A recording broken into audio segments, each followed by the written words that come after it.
മലപ്പുറം ജില്ലയിൽ എംപോക്സ് സ്ഥിരീകരിച്ച യുവാവുമായി നേരിട്ട് സമ്പർക്കമുള്ള 23 പേർ നിരീക്ഷണത്തിലാണ്. ഇവരുടെ ആരോഗ്യനിലയിൽ മറ്റു പ്രശ്നങ്ങൾ ഇല്ല എന്നും ചികിത്സയിലുള്ള രോഗിയുടെ ആരോഗ്യനിലയിൽ ആശങ്കപ്പെടേണ്ടതില്ലെന്നും മന്ത്രി വീണ ജോർജ് അറിയിച്ചു.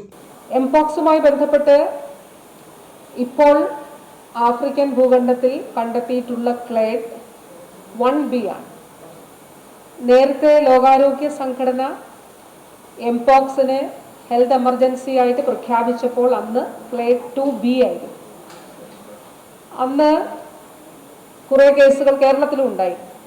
വിദേശ രാജ്യങ്ങളിൽ നിന്ന് വന്ന നമ്മുടെ ആളുകളിൽ ആണ് അന്ന് രോഗം കണ്ടെത്തിയിട്ടുള്ളത്. അന്നും രോഗം കണ്ടെത്തിയത്. അതേസമയം മലപ്പുറത്ത് പ്രതിരോധ പ്രവർത്തനങ്ങളും ജാഗ്രതയും കടുപ്പിച്ചിരിക്കുകയാണ് ആരോഗ്യ വകുപ്പ്. പ്രതിരോധ പ്രവർത്തനങ്ങളും സാഹചര്യങ്ങളും വിലയിരുത്താൻ ആരോഗ്യമന്ത്രി വീണ ജോർജിന്റെ നേതൃത്വത്തിൽ ഉദ്യോഗസ്ഥരുമായി വിവിധ ഘട്ടങ്ങളിലായി യോഗവും ചേരുന്നുണ്ട്. യുഎയിൽ നിന്നും വന്ന 38 വയസ്സുകാരനായ എടവണ സ്വദേശിക്കാണ് കഴിഞ്ഞ ദിവസം രോഗം സ്ഥിരീകരിച്ചിരുന്നത്. കോഴിക്കോട് മെഡിക്കൽ കോളേജിൽ നടത്തിയ പരിശോധനയിലായിരുന്നു രോഗസ്ഥിരീകരണം. ഇയാൾ മഞ്ചേരി മെഡിക്കൽ കോളേജിൽ ചികിത്സയിൽ തുടരുകയാണ്. അതേസമയം വിദേശത്തു നിന്നും എത്തുന്നവർ ഉൾപ്പെടെ രോഗലക്ഷണങ്ങൾ ഉണ്ടെങ്കിൽ ചികിത്സ തേടണമെന്നും ആരോഗ്യ വകുപ്പിനെ അറിയിക്കണമെന്നും മന്ത്രി നിർദ്ദേശം നൽകി കഴിഞ്ഞു. Malabar times, Manjeri. Empire College of Science for Next Technocrats, Kuttippuram, Moodal, Malappuram.